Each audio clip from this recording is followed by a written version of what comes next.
Welcome student, this is our lecture number 7 for BSc third semester. Book first चली हुई है हमारी, lecture 7 paper first BSc third same unit second है भाई इसकी। अब तक एक तो लेक्चर काफ़ी दिनों के बाद है हमारा ये। अब तक हमने थर्मोडायनेमिक प्रोसेस के बारे में काफ़ी कुछ पढ़ चुके हैं पहले 6 लेक्चर में।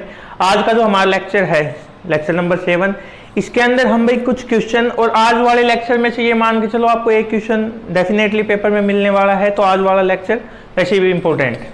ठीक है, तो पहले हम एक आर्टिकल नंबर 17 हमारा 16 तक हो चुके, और ये एक तरीके से आर्टिकल नहीं क्वेश्चन ही मान के चलो आप। क्या? Show that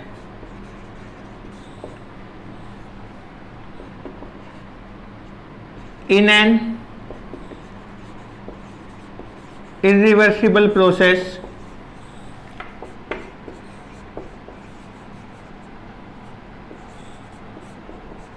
entropy always increase, कि यदि हम कोई एक इरिवर्सिबल प्रोसेस मान रहे हैं तो उसके अंदर एंट्रोपी है वो हमेशा इंक्रीज होगी, ये बताना है हमें इसके अंदर। ठीक है, अब इसको प्रूव करने के लिए हम क्या कर लेते हैं भाई, 2 मान लेते हैं, एक तो रिवर्सिबल और एक इरिवर्सिबल। ठीक है, चलो लिखते हैं टाइम वेस्ट ज़्यादा ना करके।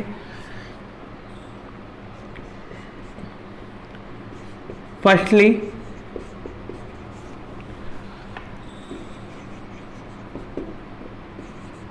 Consider a reversible Carnot heat engine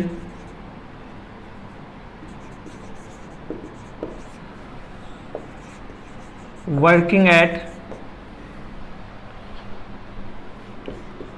temperature T14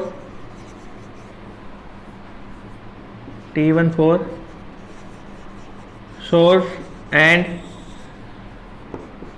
T24 sink, then efficiency of heat engine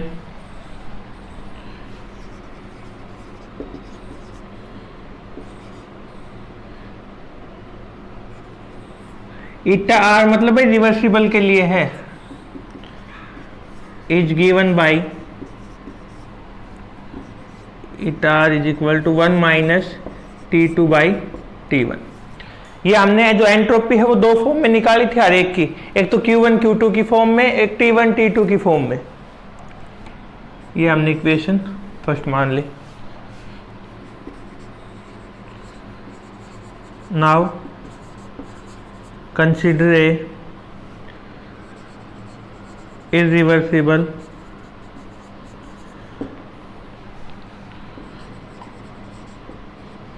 heat engine working at same temperature of source and sink. The energy, the amount of heat is Q14 source and Q24 sink, then efficiency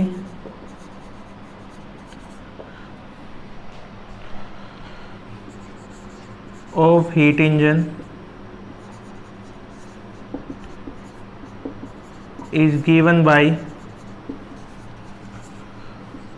eta I is equal to 1 minus Q2/Q1। ये हमारे पास क्या आ गई भाई, second equation.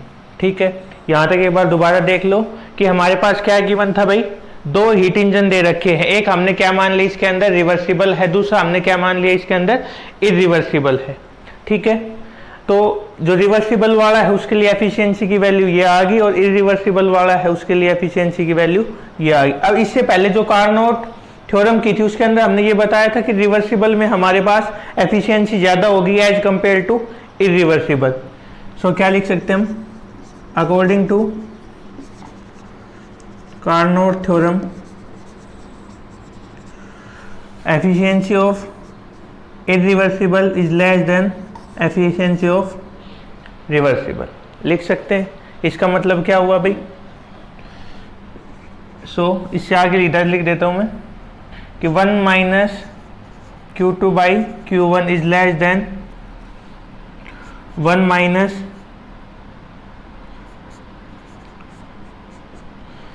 ऐसा लिख सकते हैं हम।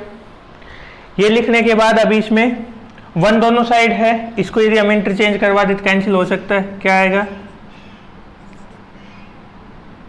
एक सेकेंड, T2/T1 ऐसे लिख सकते हैं हम इसको। भाई 1 दोनों साइड था, हमने कुछ भी नहीं किया है कि 1 हमारे पास दोनों साइड था, हमने हटा दिया है। ठीक है, और 1 हटाने के बाद क्या हुआ, ये साइन चेंज होगा भाई, इधर उल्टा लिख दिया हमने। एक सेकेंड, इसको रब करते हैं। इसको 1 हटाएंगे तो क्या आ जाएगा हमारे पास, Q2/ minus Q2/Q1 less than minus, एक सेकेंड भाई यहाँ पे इधर लिख देता हूँ, चलो कि माइनस Q2/Q1 माइनस T2/T1। अब आपको पता है कि माइनस का यदि साइन है, इसको हम हटाएंगे तो साइन चेंज हो जाते। साइन किसके चेंज हो जाएंगे भाई, इनके साइन चेंज हो जाएंगे, जो बीच में है ना ये वाला साइन, क्या आ जाएगा,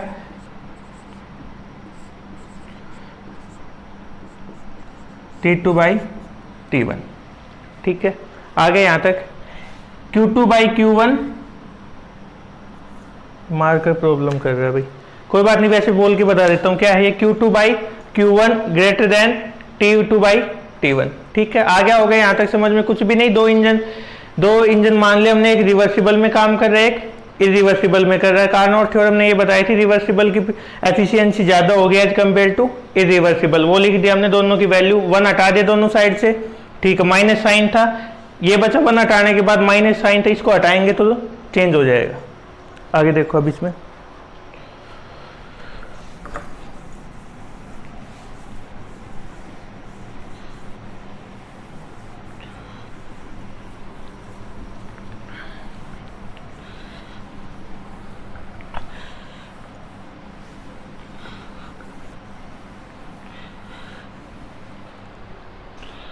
तो जो रिजल्ट आया भाई हमारे पास क्या है, मैं फिर लिख देता हूँ दोबारा से, माइनस Q2/Q1 माइनस T2/T1। अब माइनस साइन को हटाएंगे तो हम इसको इस तरीके से लिख सकते हैं, Q2/Q1 greater than T2/T1। Minus हटते ही साइन चेंज हो गए।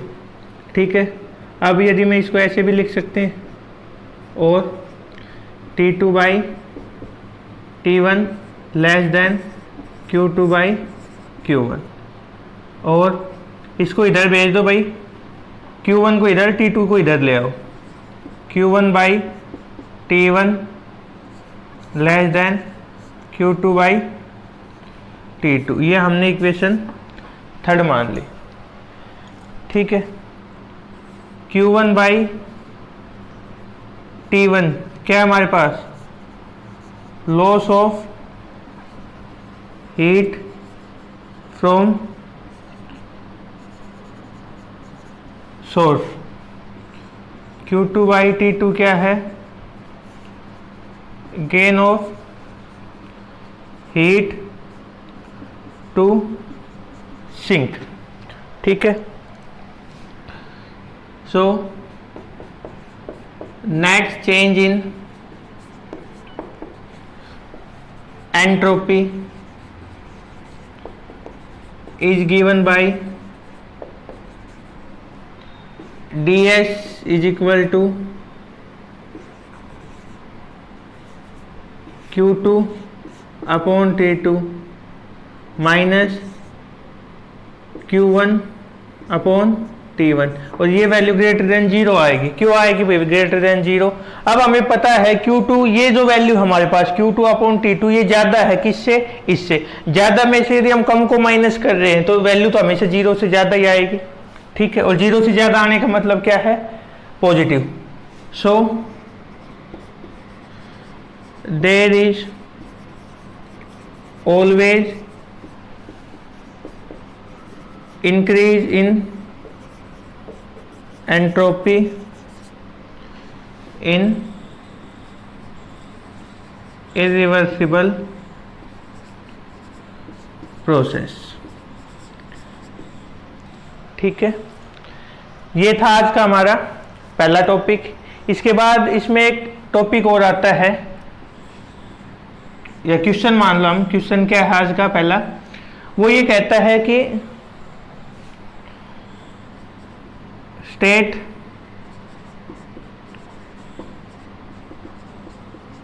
Increase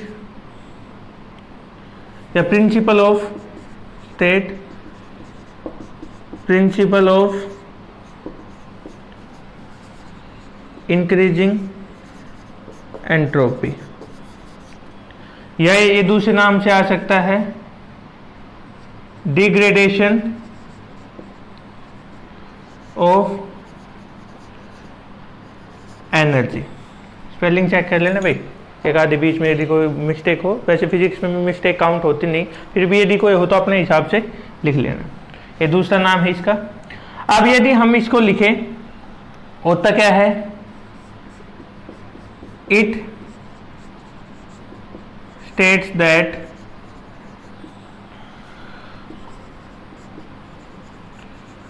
entropy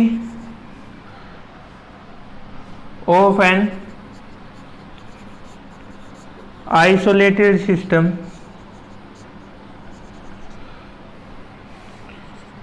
either increase or constant according as reversible or irreversible process. कि भाई जो एंट्रोपी हमारे पास, या मैथमेटिकली लिखे तो हम शायद इसे आप समझ जाओ, mathematically ds is greater than equal to 0, कि जो एंट्रोपी हो गया हमारे पास, इसने ये बताया या तो वो 0 से ज़्यादा होगी या 0 के इक्वल हो सकती, इससे कम नहीं हो सकती। तो हम या तो हमारी एंट्रोपी ds मतलब चेंज इन एंट्रोपी से है भाई, यहाँ पे चेंज इन एंट्रोपी 0 है तो वो कांस्टेंट हो गया हमारे पास। किसी चीज़ का चेंज 0 है मतलब वो कांस्टेंट है, और या फिर उससे जो चेंज है वो पॉजिटिव होगा, इंक्रीजिंग होगा। जो चेंज आ रहा है हमारे पास वो पॉजिटिव होगा, तो इंक्रीजिंग इक्वल है तो 0 के तो कांस्टेंट, ठीक है। ये था आपका